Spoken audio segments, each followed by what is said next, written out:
Olha, agora no Rio Claro Notícias a gente vai bater um papo aqui sobre a violência contra o idoso com José Luiz Rani Costa, ele que é presidente do Fundo Municipal do Idoso, né, do Conselho Municipal do Idoso, que a gente vai falar sobre um assunto importante e delicado, né? Boa tarde, obrigado pela presença. Boa tarde, é sempre importante estar esclarecendo a população. O Riane, com relação à violência contra o idoso, né, a gente fala, poxa, violência, como que alguém pode agredir uma pessoa idosa, uma pessoa com mais de 60, 70 anos aí? Mas a agressão física não é a única forma do idoso sofrer uma agressão, né? Isso, Paulo.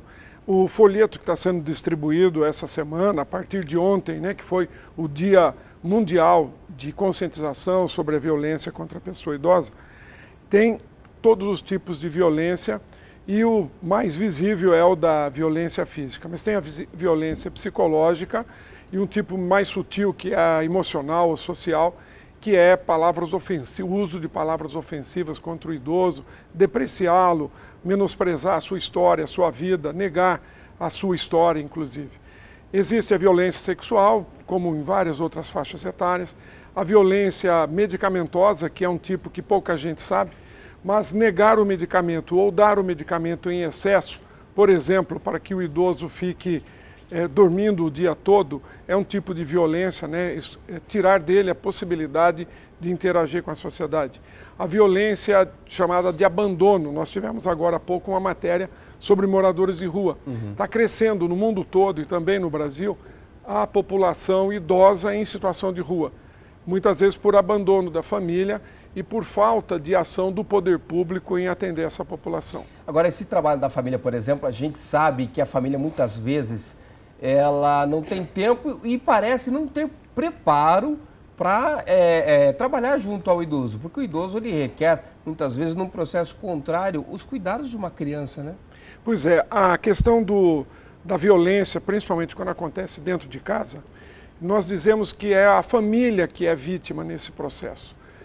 Evidentemente, existem casos em que há uma agressão e uma ação criminosa, mas na maioria das vezes é um problema que atinge a família toda.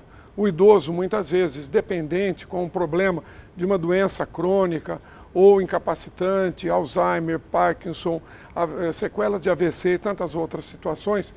E o cuidador, muitas vezes, é também um idoso, né? Ou o cônjuge, um filho mais velho, uma filha mais velha, principalmente. E esses cuidadores também não têm preparo e não têm apoio. Por isso, o Conselho Municipal do Idoso, junto com o Fundo Social de Solidariedade, a coordenação da política do idoso no município e todas as secretarias, vai desenvolver um programa de apoio aos cuidadores. É uma forma de prevenir a violência contra o idoso, que inclui um outro tipo, que também é pouco dito, que é a negligência. É não dar ao idoso aquilo que ele precisa para a sua vida. Alimentação, água, medicamento, carinho, higiene. Então, as equipes de saúde da família e os centros de referência em assistência social têm um papel importante na prevenção da violência contra o idoso. E se existir a violência, o folheto também traz os locais onde isso pode ser notificado. O caminho aí para combater, né? O cidadão combater essa violência. E principalmente apoiar a família quando é uma violência intrafamiliar. Agora, essa questão, muito se diz, né, da população idosa no Brasil. A tendência é aumentar. Se eu não me engano, a média atual de estimativa de vida é de 75 anos, nessa faixa de em torno de 74 ou 75, maior para as mulheres do que para os homens. Os homens, né? E podendo aí chegar em 20 anos aí a cerca de 80 anos. Quer dizer, é um tema que urgentemente precisa ser tratado, né? A população vai crescer, nós temos muitos recursos hoje de saúde que permitem a sobrevida em doenças crônicas não transmissíveis e muitas vezes a necessidade do cuidado de algum profissional ou de alguém da família que se destine a isso.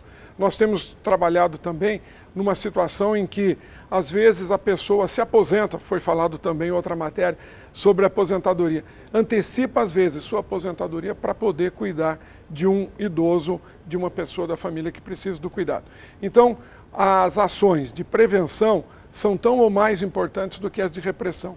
Evidentemente que, se constatado qualquer cidadão, vizinho, morador da cidade que está passando em frente a uma casa e presencia uma situação de violência, deve procurar a Guarda Municipal, a Polícia Militar, a Polícia Civil, o Conselho Municipal do Idoso, que tem um telefone no folheto também e fica na Casa dos Conselhos, na Rua 9 com a Avenida 1, ou a Promotoria Pública. São todos locais em que o fato é notificado e aí o serviço especializado, chamado Centro de Referência Especializado em Assistência Social, vai acompanhar para tentar resgatar a situação e dar atendimento ao idoso e à família. Jane, quero aqui agradecer sua presença, dar os parabéns pelo trabalho muito bonito em torno dos idosos aí e desejar boa sorte nessa caminhada. E esse trabalho conjunto do Conselho com a assessoria da política do idoso, com o Fundo Social de Solidariedade e apoio da Câmara e de toda a comunidade.